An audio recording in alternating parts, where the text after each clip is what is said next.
Welcome to the अपक्रू one day academy. आप सभी जानते हैं कि राजस्व लेखपाल का जो आपका एग्ज़ाम है, लेखपाल का एग्ज़ाम जो आपका कंडक्ट हो रहा था, उसका डेट बढ़ गया है। अब वो 31 जुलाई तक होगा। डेट आगे बढ़ गया है एक हफ्ते। 31 जुलाई को आपका कंडक्ट होगा।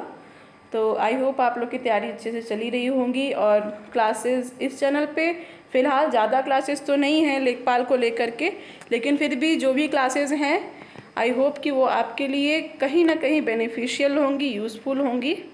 तो इसी के क्रम में आज का जो मेरा क्लास है वो मैं लेके आई हूँ पर्यायवाची शब्द, कुछ मुहावरे और लोकोक्तियों के, और कुछ अनेक शब्दों के लिए एक शब्द जो होते हैं। इन तीनों टॉपिक से रिलेटेड काफ़ी सारे एग्जाम्पल्स मैं आप लोगों के लिए लेके आई हूँ, जो कि आई थिंक आपके लिए बेनिफिशियल होंगे, यूज़फुल होंगे। तो बढ़ते हैं हम अपने इस क्लास की ओर और देखते हैं कि क्या क्या एग्जाम्पल्स मैं आपके साथ यहाँ पर शेयर कर रही हूँ।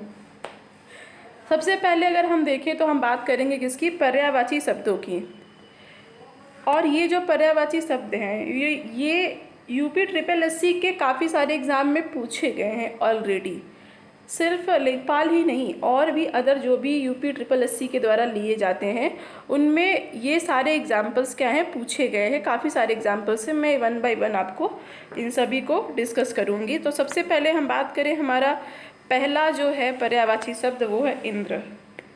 इंद्र के पर्यायवाची में क्या क्या होते हैं अगर इसको देखें तो मेघपति, सुरेंद्र, सुरेश, पुरोहित, वज्रधर, सुरपति, सचिपति, शक्र, पुरंदर, कौशिक और देवराज। ये सब किसके पर्यायवाची हैं, इंद्र के। देवराज, इंद्र आप लोग जानते ही हैं। तो ये सब किसके, इंद्र के पर्यायवाची है। नेक्स्ट जो आपका आता है वो है कमल।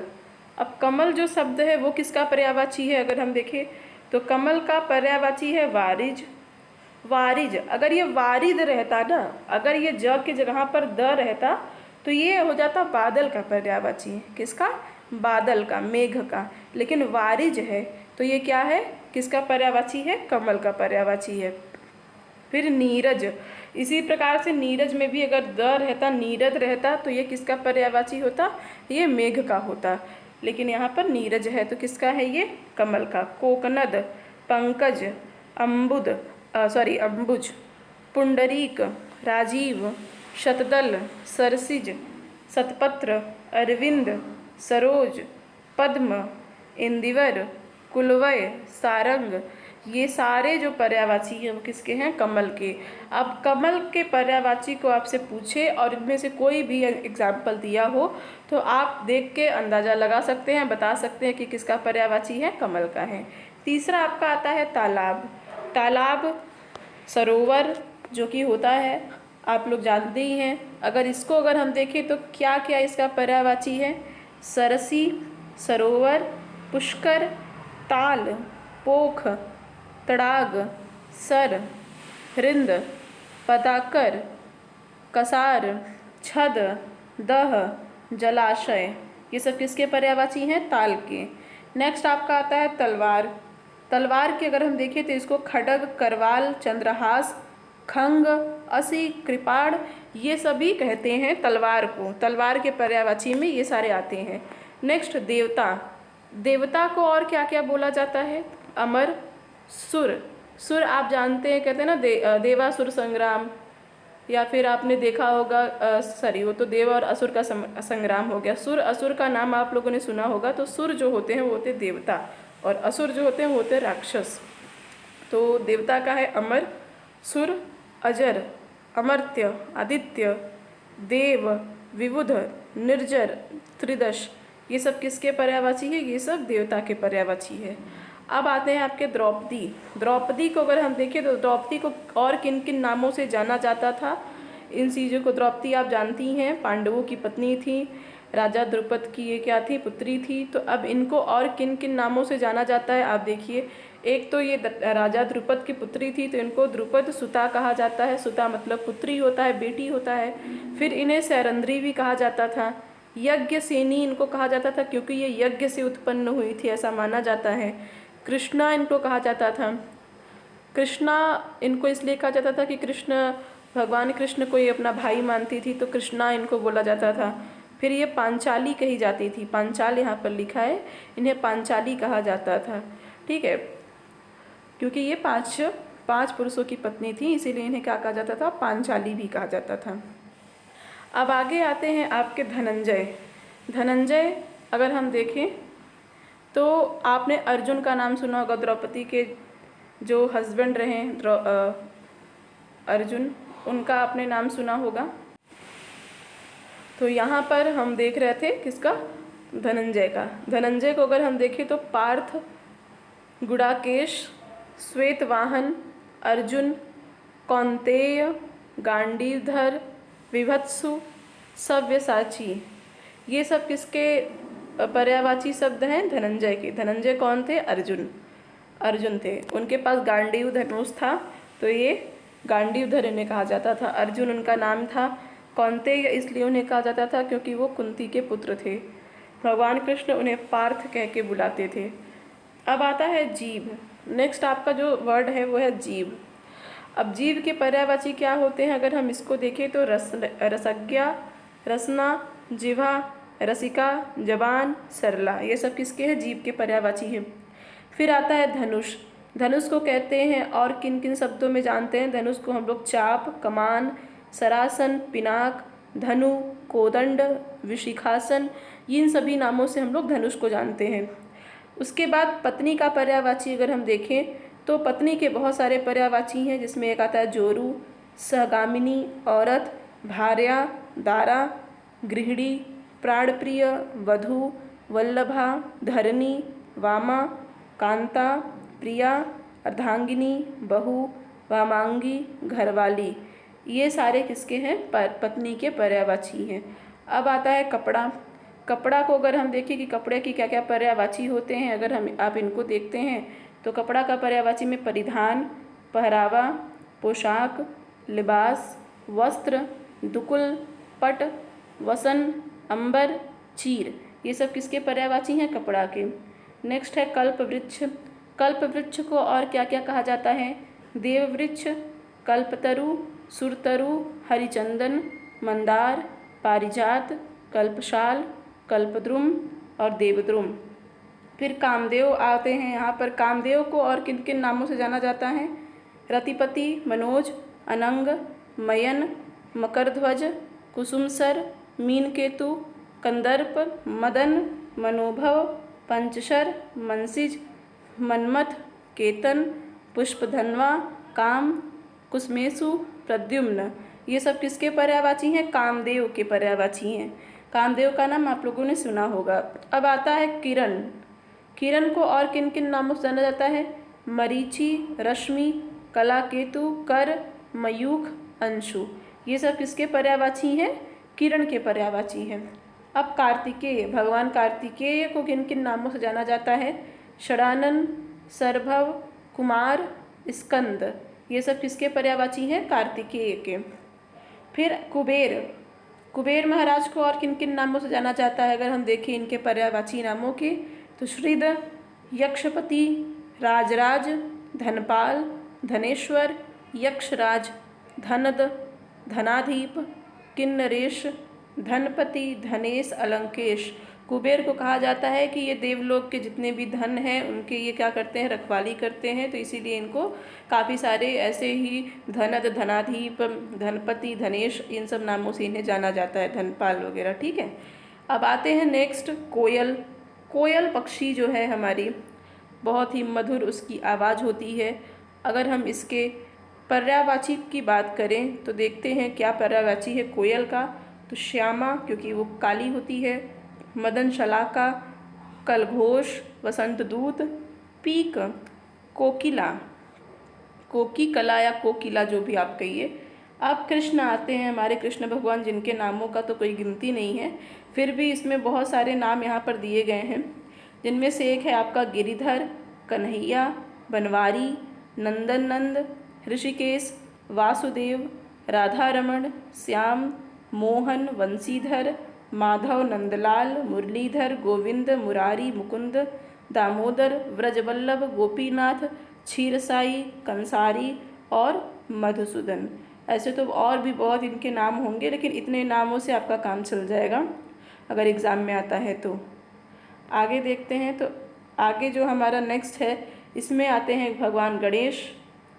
गणेश जी का अगर हम पर्यायवाची देखें तो भवानी नंदन, महाकाय, मूषक वाहन, गजबदन, गिरिजानंदन, मोदक प्रिय, गौरीसुत, विघ्न विनायक, विनायक, एकदंत, द्वियात्रिज, वक्रतुंड, लंबतुंड, गजानन, गणाधि, लंबोदर, गणपति, हेरंब। ये सारे किसके हैं? गणेश के पर्यायवाची हैं। अब आता है अमृत। अमृत का पर्यायवाची क्या है? सुरभोग, मधु, पीयूष, अमी, सुधा, अमीय, सोम, जीवनोदक। ये सब किसके हैं? अमृत के पर्यायवाची हैं। नेक्स्ट है अश्व। अश्व यानी कि घोड़ा। इसके क्या क्या पर्यायवाची हैं? रविसुत, सैंधव, घोटक, घोड़ा, हय, बाजी, तुरंग। ये सब अश्व के क्या हैं? पर्यायवाची हैं। आकाश। आकाश का पर्यायवाची अगर हम देखें नाक, आसमान, तारापथ, पुष्कर, अभ्र, खगोल, दयु, गगन, नभ, अंबर, व्योम, अनंत, अंतरिक्ष, शून्य, फलक, दीव। ये सब किसके पर्यायवाची हैं? आकाश के पर्यायवाची शब्द हैं। अब आता है आम।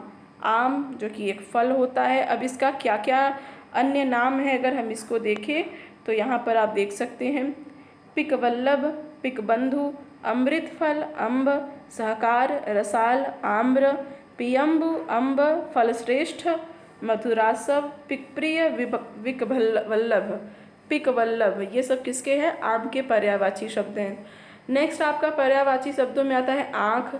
आँखों को और किन किन नामों से जाना जाता है अगर हम देखें तो विलोचन, प्रेक्ष, दीदा, चख, अम्बक, अक्षि, दृग, चक्षु, नेत्र, नयन, लोचन। ये सब किसके पर्यायवाची हैं? आँखों के पर्यायवाची हैं। ठीक है। अब नेक्स्ट आता है इच्छा। इच्छा इसका पर्यायवाची अगर हम देखें तो तृष्णा, रुचि, मनोरथ, चाह, मर्जी, स्पृहा, लिप्सा, वांछा, उत्कंठा, लालसा, कामना, आकांक्षा। अब ये सब किसके हैं? इच्छा के पर्यायवाची हैं। आगे अगर हम देखें और कौन कौन से हैं तो यहाँ पर और भी बहुत सारे पर्यायवाची शब्द हैं। गृह। गृह हमारा जो घर होता है उसका क्या क्या पर्यायवाची हैं? गेह, मकान, निलय, शाला, ओक, निकेत, आशियाना, आयनशाला, सदन, घर, भवन, धाम, मंदिर, निकेतन, आगार, आलय। ये सब किसके हैं? घर के पर्यायवाची हैं। नेक्स्ट है गज। गज की अगर हम बात करें गज के क्या क्या पर्यायवाची हैं तो मतंग, वितुंड, कुंभी, हस्ती, कुंजर, करी, गायंद। ये सब किसके हैं? गज के पर्यायवाची। फिर आता है गरुण। गरुण के पर्यायवाची में हरियान, वातनेय, उर्गारी, खगपति, खगेश, पन्नगारी, शपूर्ण, नागांतक, वेनतेय, खगेश्वर, सर्पारी। ये सब इनको कहे जाते हैं गरुण को। ठीक है। तो आगे आते हैं गाय। गरुण जो है वो इन नाग और जो भी सांप होते हैं इनको ये मार देते हैं, इसीलिए इनको शपूर्ण, नागांतक और सर्पारी ये सब के नामों से भी जाना जाता है। गाय जो है, गाय को हम किन किन नामों से जानते हैं? गाय को गैया, गौरी, गो, धेनु, दोग्धी, भद्रा, गौ, सुरभि। ये सब किन नामों से जाने जाते हैं? गाय के नामों से, गाय की पर्यायवाची में। अब आते हैं आपके गदहा। गदहा या गधा जो भी आप कहिए, यहाँ पर गदहा लिखा है तो इसको हम लोग रासव, गदर्भ, वैशाख नंदन और खर इन सभी नामों से जानते हैं। ठीक है। नेक्स्ट आता है गंगा। गंगा नदी जो हमारी गंगा माता हैं उनकी पर्यायवाची को अगर हम देखें तो देव नदी, मंदाकिनी, नदीश्वर, अलकनंदा, विष्णुपदी, देवपगा, देवसरी, त्रिपथगा, सुरधुनी, सुरसरी, जाह्नवी, भागीरथी। अब यही देखिए भागीरथ कहा जाता है कि भागीरथ जो ऋषि थे उन्हीं के द्वारा गंगा जमीन पर आई थी, भूमि पर, पृथ्वी पर आई थी, इसीलिए इन्हें भागीरथी कहा जाता है। विष्णु भगवान के पैरों से निकली हैं ऐसा माना जाता है तो इसे विष्णुपदी कहा जाता है। ऐसे ही इनके सारे नाम हैं। अब चांदनी जो है, चांदनी वर्ड, इसका पर्यायवाची हम देखें तो इसमें अमृत, कलानिधि, तरंगिणी, चंद्रकला, जुन्हाई, चंद्रिका, कौमुदी, ज्योत्सना, चंद्र मरीचि, उजियारी, हिमकर, ये सब क्या है? चांदनी के पर्यायवाची शब्द हैं। अब चांदनी देख लें तो चंद्रमा भी देखना बनता है। तो चंद्रमा का पर्यायवाची देखें तो निशिपति, निधि, सुधाकर, हिमांशु, विभाकर, सुधांशु, विधु, राकेश, मयंक, चंद्र, सोम, कलानाथ, मृगछालन, मृगलांछन, निशानाथ, इंदु, शशांक, सुधाकर, एकापति, ये सब किसके हैं? चंद्रमा के पर्यायवाची शब्द हैं। अब नेक्स्ट है जमुना। जैसे हमने गंगा नदी की बात की वैसे माता जमुना की भी बात कर लेते हैं। तो रवि तनया, सूर्यसुता, कालिंदी, सूर्य तनया, अर्कजा, तरणीजा, कृष्णा, यमुना और रविनंदनी। सूर्य की इनको पुत्री कही जाती है, इसीलिए सूर्यसुता, सूर्य तनया, सूर्य नंदिनी, इन सभी का मतलब होता है सूर्य की बेटी। रवि तनया यहाँ पर आप देख सकते हैं। अब आगे आते हैं पक्षी। पक्षी को अगर हम देखें इनका क्या होता है पर्यायवाची, तो इसमें चिड़िया, पखेरु, परिंदा, शकुंत, खग, विहंग, विहग, शकुनी, पतंग, अंडज, द्विज, ये सब क्या है? पक्षी के पर्यायवाची हैं। नेक्स्ट आते हैं पवन। पवन देव जो हमारे हैं हवा, इसको हम क्या क्या कहते हैं? प्रभंजन, पवमान, वात, नभप्राण, प्राण, मारुत, प्रकंपन, समीरण, बयार, अनिल, वायु, समीर, हवा, मारुत, वात। ठीक है। हनुमान जी को क्या कहा जाता है? मारुति नंदन, क्योंकि उनको पवन पुत्र भी कहा जाता है। पवन के वो पुत्र कहे जाते हैं, तो उन्हें पवन पुत्र, मारुति नंदन, ये सारी चीज़ें भी कही जाती हैं। नेक्स्ट हमारे पर्यायवाची शब्दों में आता है पर्वत। पर्वत को किन किन नामों से और जानते हैं अगर हम देखें तो तुंग, अचल, पहाड़, नग, भूधर, गिरि, महीधर, शैल, नग, भूमिधर आदि, मेरु, महीधर, तुंग, अचल, पहाड़, धराधर, नग, ये सब क्या है? पर्वत के पर्यायवाची शब्द हैं। आगे देखते हैं पर्यायवाची शब्दों में क्या क्या हैं। तो पार्वती माता की बात की जा रही है। माता पार्वती को और किन किन नामों से जाना जाता है? तो शैलसुता, शैलसुता, सती, अंबिका, रुद्रानी, ईश्वरी, आर्या, सर्वमंगला, अभया, मीनाक्षी, हेमवती, उमा, गौरी, शिवा, भवानी, गिरिजा, दुर्गा, कुमारी, ये सब क्या है? पार्वती के क्या हैं? पर्यायवाची शब्द हैं, पर्यायवाची नाम हैं। नेक्स्ट फूल आता है। फूल, फूल को क्या क्या कहते हैं हम पर्यायवाची शब्दों में? प्रसून, लतांत, पुष्प, मंजरी, कुसुम, सुमन, पुष्प, ये सब क्या है? फूल के पर्यायवाची हैं। नेक्स्ट बंदर। बंदर शब्द को अगर हम देखें तो इसमें है कपीश, शाखामृग, हरि, मरकट, कीश, कपि, वानर। ठीक है। नेक्स्ट आते हैं ब्रह्मा। ब्रह्मा में कमलासन, वज्रापति, हंसवाहन, हिरण्यगर्भ, आत्मभु, करतार, लोकेश, अज, अंडज, सदानंद, स्वयंभू, पितामह, चतुरानन, विरंची, विधि, विधाता, सृष्टा, ये सब ब्रह्मा को कहे जाते हैं क्योंकि इन्होंने सृष्टि की रचना की है, इसीलिए इन्हें विधाता या सृष्टा या विधि ये सारी चीज़ें नामों से भी जाना जाता है। प्रजापति, ये सब इनको इसीलिए कहा जाता है। ठीक है। 4 हाथ इनके होते हैं, इसीलिए इन्हें चतुरानन कहा जाता है। तो ये सारे इनके क्या हैं? पर्यायवाची हैं। अब नेक्स्ट आता है भ्रमर। भ्रमर यानी कि भौरा जो होता है, भ्रमरा आप सभी जानते हैं भौरा क्या होता है। तो भ्रमर की पर्यायवाची को अगर हम देखें तो षटपद, इसके 6 पाँव होते हैं इसलिए इसको षटपद कहते हैं। भृंग, मधुराज, शहद का उत्पादन करता है इसे मधुराज कहते हैं। मधुभक्षा, शहद खाता भी है पुष्पों से चुन के, तो इसे मधुभक्षा भी कहा जाता है। अली, मधुप, मधुकर, ये सारे वही नाम हैं, आप देख सकते हैं। फिर आते हैं महादेव, हमारे भगवान शिव। महादेव, इनको देखें तो गिरिजापति, कैलाशपति, वामदेव, त्रिलोचन, शिव, हर, नीलकंठ, गंगाधर। हर में अगर ई की मात्रा लग जाए, हरि हो जाए, तो वो भगवान विष्णु का पर्यायवाची हो जाएगा। हर महादेव का पर्यायवाची। त्रिपुरारी, उमापति, महेश्वर, पशुपति, शंभु, शंकर, महेश, गिरीश, चंद्रशेखर, ये सब क्या है? भगवान भोलेनाथ के पर्यायवाची शब्द हैं। नेक्स्ट मछली। मछली को हम क्या क्या कहते हैं पर्यायवाची नामों में? छश, जीवन, जल, मीन, मत्स्य, शफरी, ये सब क्या है? मछली के पर्यायवाची हैं। फिर मदिरा यानी कि शराब, इसका पर्यायवाची अगर हम देखें हाला, वारुड़ी, मधिज्वा, मध्विजा, आशव, दारू, मधु, सोम, शराब, मध्वासव, मद्य, सुरा, ये सारे क्या हैं, शराब के पर्यायवाची हैं, मदिरा के पर्यायवाची हैं।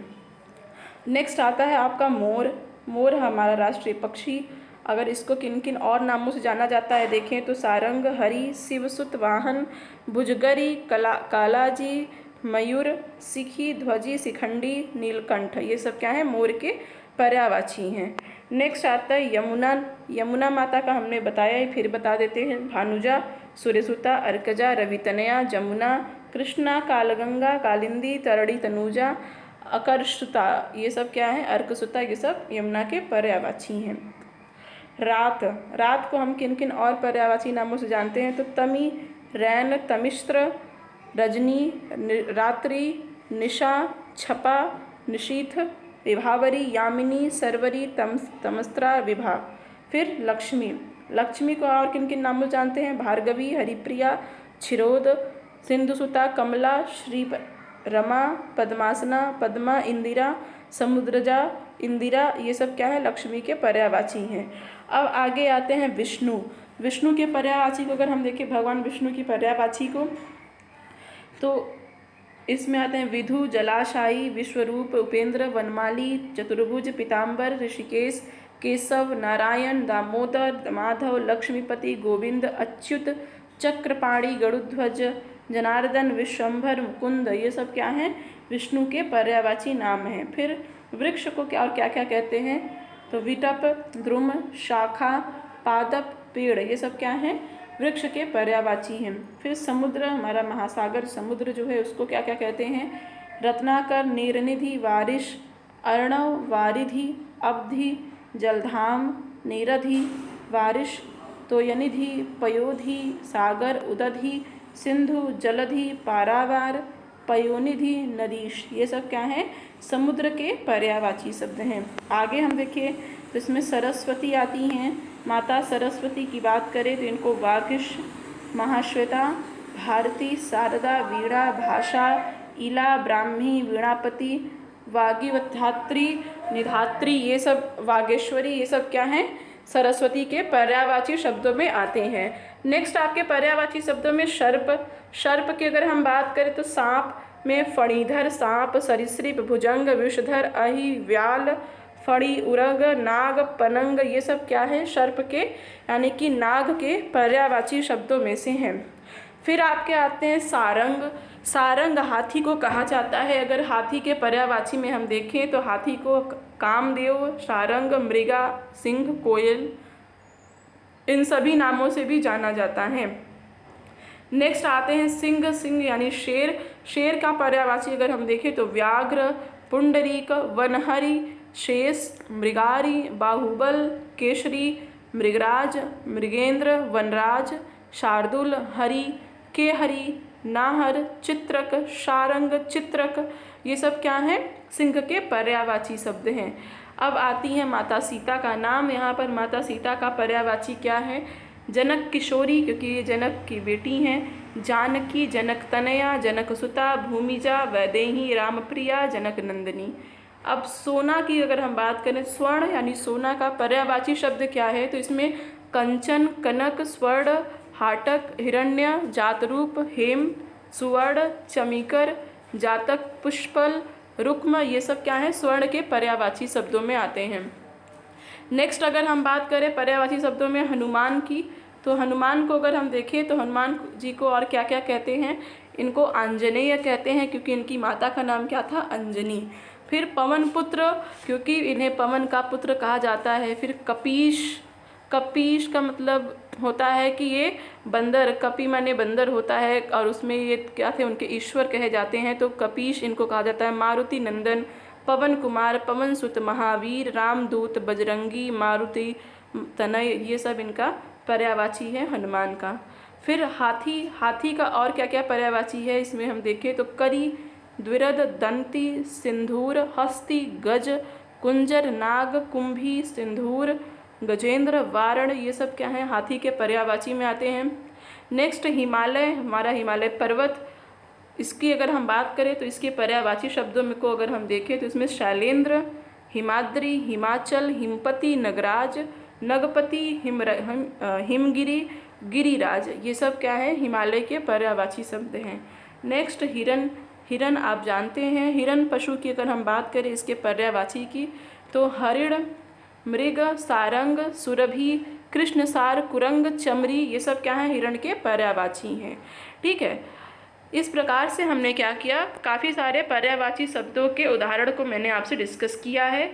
आई होप वो सभी आपके काम में आए एग्ज़ाम में। नेक्स्ट हम आते हैं मुहावरा एवं लोकोक्तियों के ऊपर। तो कुछ मुहावरों और लोकोक्तियों की हम यहाँ पर चर्चा करेंगे। तो सबसे पहले बात करते हैं, पहला जो हमारा मुहावरा या लोकोक्ति है इसकी, तो है कान लगाना। कान लगाना जैसे हम लोग कहते हैं ना, कान लगा के बैठा है, तो उसका मतलब क्या होता है, उसका मतलब है ध्यान देना। कोई आपकी बात को जब बहुत ही ध्यान से सुनता है छुप करके या फिर कैसे भी, तो हम लोग कहते हैं ना कि वो कान लगा के आपकी बात सुन रहे हैं, पीठ पीछे, ऐसा कुछ भी। फिर कान खड़े होना, इसका अर्थ होता है चौकन्ना होना। कोई चीज़ सुन के कहते हैं ना, आप बहुत जब चकित रह जाते हैं, चौकन्ने हो जाते हैं, तो वहाँ पर होता है कि आप कान खड़े होना, वहाँ मुहावरा आपका काम में आता है, बोला जाता है। फिर आता है आँख लगना, या फिर इसको हम लोग, इसका अर्थ होता है निगाह रखना। आँख खुलना, आँख खुलना का मतलब होता है सजग होना। जैसे हम कहते हैं ना कि आँख खुल गई अब मेरी, अब हम सजग हो गए हैं, तो आँख खुलना का मतलब होता है सजग होना। फिर गांठ का पूरा, गांठ का पूरा का अर्थ होता है मालदार, यानी जिसके पास पैसा बहुत हो उसको हम कहते हैं गांठ का पूरा है या मालदार है। नेक्स्ट है चमड़ी जाए पर दमड़ी न जाए। ठीक है, तो ऐसे बहुत लोग होते हैं जो बहुत कंजूस होते हैं, जो बहुत कंजूस होते हैं उनको हम कहते हैं ना कि कितना भी कुछ हो जाए, चमड़ी चली जाए पर इनकी दमड़ी नहीं निकलेगी, एक भी चवन्नी इनका निकलेगा नहीं। फिर आता है गुड़ गोबर कर देना, जो आपके काम का सत्यानाश कर दे उनको कहते हैं ना पूरे काम का गुड़ गोबर कर दिया। बना बनाया काम बिगाड़ देना, इसका अर्थ होता है। फिर हथियार डाल देना, कोई किसी चीज़ से हार मान जाता है और हथियार डाल देता है तो हम कहते हैं कि उसने हार मान लिया, यानी कि उसने हथियार डाल दिया। नेक्स्ट है आग लगने पर कुआं खोदना। आग लग जाए उसके बाद जब लोग बचाव देखते हैं तो वही कहते हैं ना, संकट के समय बचाव के लिए सोचना। कहते हैं आग लग गई फिर कुआं खोद रहे हैं, यानी कि जब संकट आ गया तब अब सोच रहे हैं कि बचाव के लिए क्या किया जाए। नेक्स्ट है उसने तो मेरी आंखें खोल दी। किसी ने अगर आपको कोई चीज़ समझाया है तो आप कहते हैं, अगर आप समझते हैं तो कहते हैं कि उसने मेरी आंखें खोल दी। तो ये जो हमारा मुहावरा है इसका अर्थ होता है भ्रम को दूर करना। आपको किसी चीज़ को लेकर के भ्रम था, किसी ने आपको समझाया तो आपकी आंखें खुल गई, तो इसका यहाँ पर यही अर्थ होता है। नेक्स्ट मुहावरा आपके सामने है कि बोए पेड़ बबूल का आम कहाँ से होए। इसका अगर हम अर्थ देखें तो जैसा कर्म करोगे वैसा फल मिलेगा आपको। ठीक है, अगर आप बबूल का पेड़ बोएंगे और उम्मीद करें कि आपको आम का फल मिले तो ऐसा नहीं होगा, आप जैसा कर्म करेंगे वैसा आपको फल मिलेगा। नेक्स्ट है लाभ ही लाभ। ठीक है, इसका अर्थ होता है पांचों उंगलियां घी में। यहाँ थोड़ा उल्टा हो गया है, मुहावरा है पांचों उंगलियां घी में, तो इसका अर्थ होता है लाभ ही लाभ। नेक्स्ट है, देखिए यहाँ थोड़ा सा अपोजिट हो गया है, मैं आप इसको समझिएगा। नेक्स्ट मुहावरा है पैरों पर खड़ा होना। हम कहते हैं ना कि पहले हम अपने पैर पे खड़े हो जाएं फिर कुछ करेंगे, यानी कि आप स्वावलंबी हो जाइए, अपने ऊपर डिपेंडेंट हो जाइए, सेल्फ डिपेंडेंट हो जाइए, अपने पैरों पर खड़ा होना। नेक्स्ट यहाँ पर देखिए अब सही हो गया, यहाँ पर है आसमान का फट जाना। आसमान फट जाना इसका मतलब होता है अचानक आपके ऊपर अगर कोई आफत आ पड़ती है तो आप कहते हैं जैसे हमारे सर पर तो जैसे आसमान ही फट गया है। नेक्स्ट मुहावरा है सावन हरे न भादव सूखे, यानी कि ना आपके लिए सावन में कोई हरियाली आ रही है और ना भादों के महीने में कोई सूखा पड़ रहा है, यानी आप एक समय एक समान है, सदा एक समान है, न सावन हरे न भादों सूखे। इस मुहावरे का अर्थ होता है कि सदैव एक समान रहना। नेक्स्ट है लश्कर में ऊँट बदनाम। लश्कर में ऊँट बदनाम का मतलब होता है कि दोष किसी का पर नाम किसी और का दे दीजिए, मतलब किसी ने गलती किसी और ने की है लेकिन आप किसी और का नाम दे दीजिए। ऐसे हम कहते हैं ना गेहूं के साथ घुन भी पिसता है, तो यहाँ पर वही अर्थ है कि लश्कर में ऊँट बदनाम, दोष किसी का पर नाम किसी और का। नेक्स्ट मुहावरा है कुजगा फोड़ा और ससुर वैद्य। उदाहरण है कि कु जगह फोड़ा और ससुर वैद्य, यानी एक तो आपको फोड़ा ऐसी जगह हुई है कु जगह, यानी कि गलत जगह पर, और उसी में वैद्य क्या है आपके ससुर हैं। इसका मतलब होता है धर्म संकट की स्थिति आ गई है आपके पास, आप किसी चीज़ में उलझ गए हैं, कन्फ्यूज हो गए हैं, फंस गए हैं। नेक्स्ट है शोक करना। शोक करना मतलब सिर पीटना, कोई कहता सिर्फ सर पीट रहा है, अपना सर पीट के रो रहा है, तो मतलब वो शोक में है। फिर सरसरी नज़र, सरसरी नज़र का मतलब होता है विहंगम दृष्टि। भय, फिर काटो तो खून नहीं। कभी कभी लोग इतने भयभीत हो जाते हैं कि कहते हैं ना कि अगर वो उसका ऐसा हाल हो गया कि काटो तो खून नहीं, तो बस वही होता है, भय के कारण स्तब्ध हो जाना। फिर एक आँख न भाना, कोई कोई आपको फूटी आँख नहीं सुहाता है, तो हम कहते हैं वो हमें एक आँख नहीं भाता, मतलब बिल्कुल अच्छा न लगना। नेक्स्ट है उंगली उठाना। हम लोग कहते हैं ना कि किसी की हिम्मत नहीं कि कोई हम पे उंगली ही उठा ले, तो इस उंगली उठाना को कहते हैं दोष की ओर संकेत करना। तो बहुत लोग कहते हैं ना कि किसी का हिम्मत नहीं कि वो हमारे तरफ उंगली उठा ले। नेक्स्ट है मुंह की खाना। जब हम कहते हैं ना कोई कुछ करता है उसमें असफल हो जाता है, तो हम कहते हैं कि उसने मुंह की खा ली, यानी वो हार गया, हार जाना। फिर नेक्स्ट है बेसिर पैर की बातें करना। इसका मुहावरा है डपोर शंख।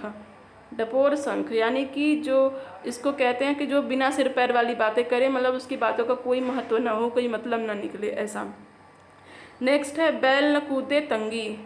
स्वामी के बल पर सेवक का साहस, यानी कि कोई चीज़, जैसे हम लोग कहते हैं ना कि लोग सोर्स पानी लगाते हैं, मतलब नाम किसी और का, उनके नाम पर कूदता दूसरा कोई है, तो वही बैल न कूदे तंगी, स्वामी के बल पर सेवक का साहस। जबान पर लगाम न होना। जबान पर लगाम न होना का तात्पर्य होता है अनावश्यक रूप से स्पष्टवादी होना, यानी बिना मतलब का बोलना। नेक्स्ट मुहावरा है आँख का पानी ढल जाना, यानी कि निर्लज्ज हो जाना। कोई एकदम निर्लज्ज व्यक्ति होता है तो हम कहते हैं उसके आँखों में पानी ही नहीं रह गया है, यानी कि वो पूरी तरीके से निर्लज्ज हो गया है। नेक्स्ट आपका मुहावरा है थाली का बैगन होना, यानी सिद्धांतहीन होना। जैसे कहते हैं ना बिन पेंदी के लोटा या थाली का बैगन कहीं भी लुढ़क जाता है, यानी आपका कोई अपना एक सिद्धांत नहीं है, आप कभी भी कहीं भी लुढ़क सकते हैं। नेक्स्ट आपका तलवार की धार पर चलना। जब कोई बहुत मुसीबत में होता है, बहुत कठिनाई से कोई कार्य करता है, तो हम कहते हैं वो तलवार की नोक पर चल रहा है, तलवार की धार पर चल रहा है, यानी वो बहुत कठिन कार्य कर रहा है। नेक्स्ट है यहाँ पर चूहे की चाम से नगाड़े नहीं मढ़े जाते, यानी कि चूहे की जो चमड़ी है उससे नगाड़े ढोल नहीं बनते, यानी सीमित संसाधनों से बड़े काम नहीं होते। आपके पास संसाधन नहीं है तो इससे आप कुछ बहुत बड़ा नहीं कर सकते हैं। चूहे के चाम से नगाड़े नहीं मढ़े जाते।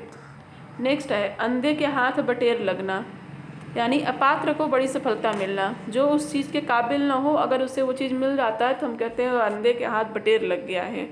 अंगूर के हाथ लंगूर आ गया है, लंगूर के हाथ अंगूर लग गया है। तीन लोक से मथुरा न्यारी, यानी सबसे निराला, यानी तीनों लोग, यहाँ पर कहा जा रहा है तीनों लोग जाने घूमने से अच्छा है कि मथुरा में रहिए, तीनों लोग से मथुरा न्यारी है, यानी वो सबसे निराली है। नेक्स्ट अगर हम देखें कट जाना।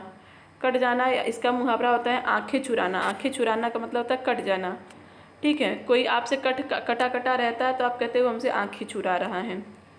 नेक्स्ट 8 कनौजिया 9 चूल्हे, अलगाव की स्थिति, मतलब कि घर में 8 लोग हैं और चूल्हे 9 जल रहे हैं, इसका मतलब होता है कि उस घर में फूट पड़ चुकी है, अलगाव की स्थिति है। जूते चाटना, हम लोग कहते हैं ना अक्सर जब कोई किसी की ज़्यादा खुशामद करता है तो कहते हैं वो उसके जूते चाटता है, उसके तलवे चाटता है, वही। नेक्स्ट गंगा नहाना, लोग कहते हैं बस ये काम पूरा हो जाए तो हम भी गंगा नहा लें, यानी कार्य पूरा कर निश्चिंत होना।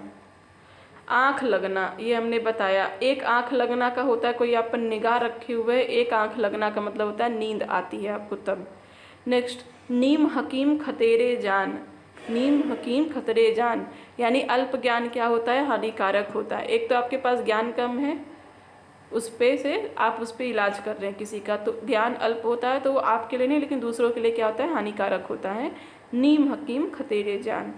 बांझ क्या जाने प्रसव की पीड़ा, यानी कि जिस पर बीतती है वही जानता है। ये मुहावरा दिया जाता है कि जैसे जिस औरत को कभी बच्चा न हुआ हो तो उसको प्रसव पीड़ा का ज्ञान नहीं होता, तो यहाँ पर यही मुहावरा होता है कि बांझ क्या जाने प्रसव की पीड़ा, कि जो उस मुसीबत से गुजरा न हो वो उसका दर्द नहीं समझ सकता।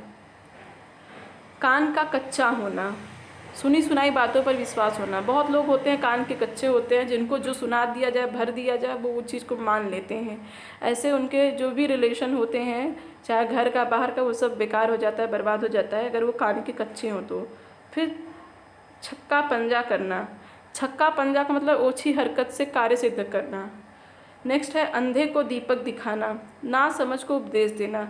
जो आपकी बातों को न समझे उसको आप बार बार उसी चीज़ को समझाइए, तो होता है कि अंधे को दीपक दिखाने वाला काम, कि वो समझेगा नहीं, आप उसको उपदेश देते रहिए।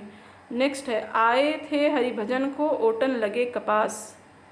आए थे हरिभजन को ओटन लगे कपास, वांछित कार्य को छोड़कर अन्य कार्य में लग जाना।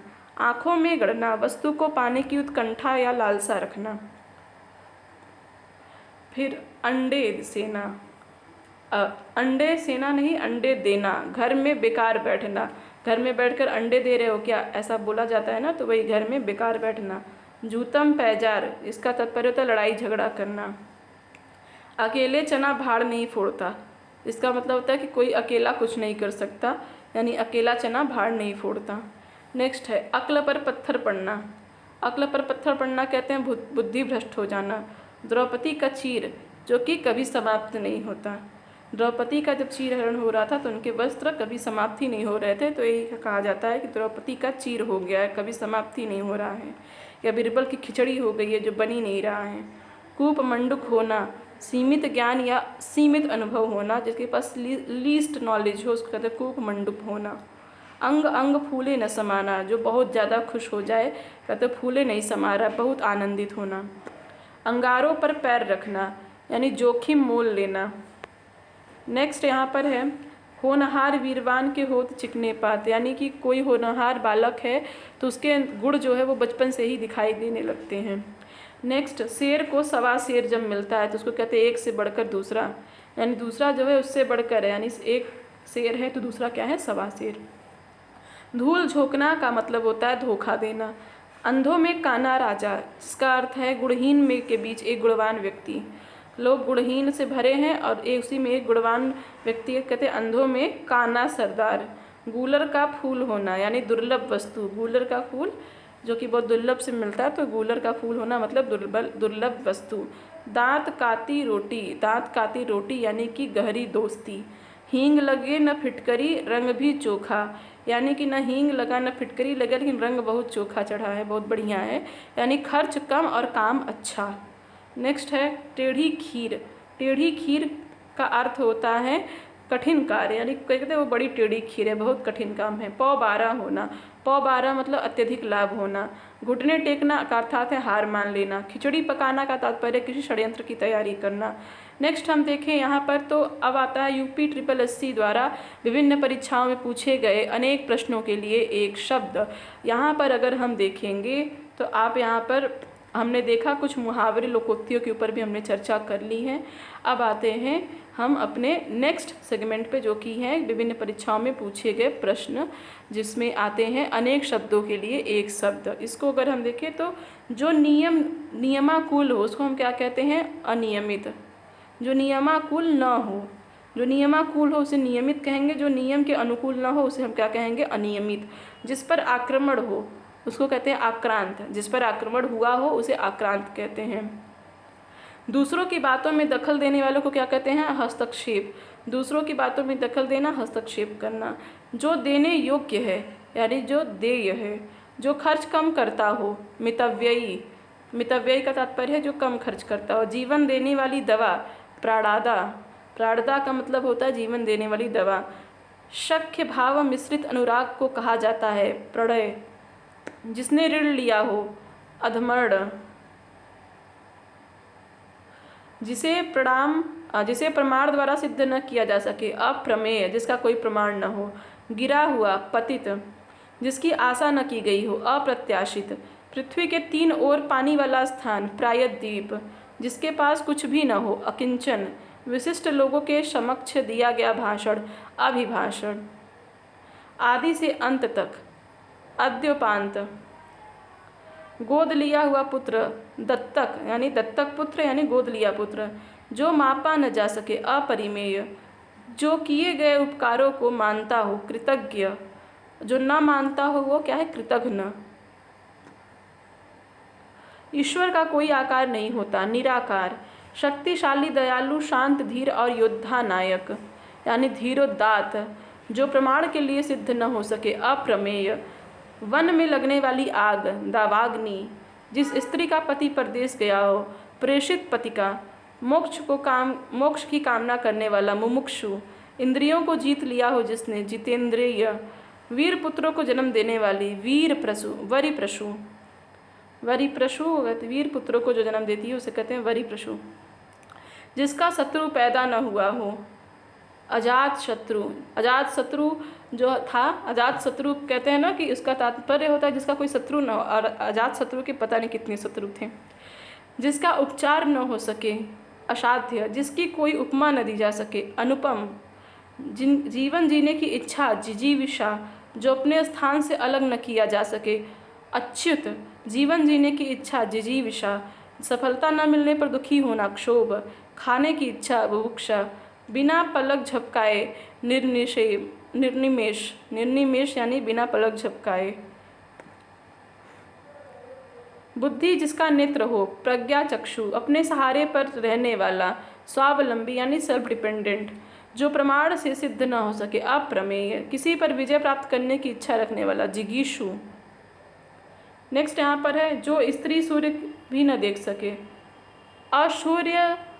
अशौर्यमस्या, यानी कि जिस स्त्री को सूर्य भी न देख सके, खास शर्तों पर किसी कार्य को करने की समझौता, संविदा, जिसकी पहले से कोई आशा न हो, अप्रत्याशित, राज्य द्वारा निकाला गया आधिकारिक आदेश, अध्यादेश, अध्यादेश यानी कि जो राज्य कोई अध्यादेश यानी आधिकारिक आदेश निकालता है उसको अध्यादेश कहते हैं। वह स्त्री जिसका पति परदेश हो, प्रेषित पति का, पैर से सिर तक, आपाद मस्तक, अनुचित बात के लिए आग्रह करने वाला, दुराग्रही, जहाँ लोगों का मिलन हो, सम्मेलन, संख्य भाव मिश्रित अनुराग को कहते हैं प्रणय, जो कानून के विरुद्ध हो, निरुद्ध, अवैध, जिसने संसार के प्रति मोह न रहा हो, वीतरागी, कुसंगति के कारण चरित्र पर दोष लगाना, कलंक, जंगल में लगने वाली आग, दावानल, जो तत्काल सोचकर उत्तर दे सके, प्रत्युपनमति का मतलब होता है जो तत्काल सोचकर उत्तर दे सके, तुरंत उत्तर दे सके, प्रेजेंस ऑफ माइंड जिसको कहते हैं, एक ही समय में वर्तमान, समसामयिक घटनाएं पढ़ते हैं ना, एक ही समय में वर्तमान को कहा जाता है, जिसका संबंध पृथ्वी से है, पार्थिव, आदि से अंत तक, अद्योपांत, विशिष्ट अवसर पर दिया गया विद्वतापूर्ण भाषण, अभिभाषण,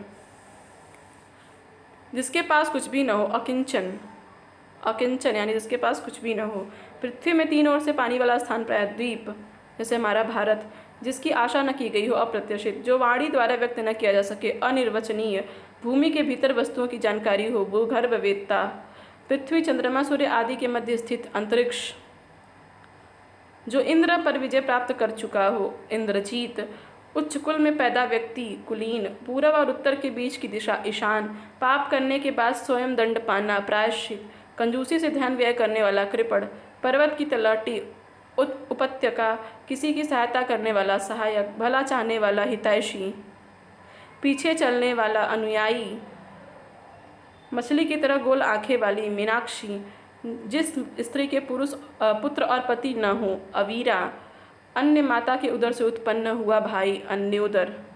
इस प्रकार से हमने इसमें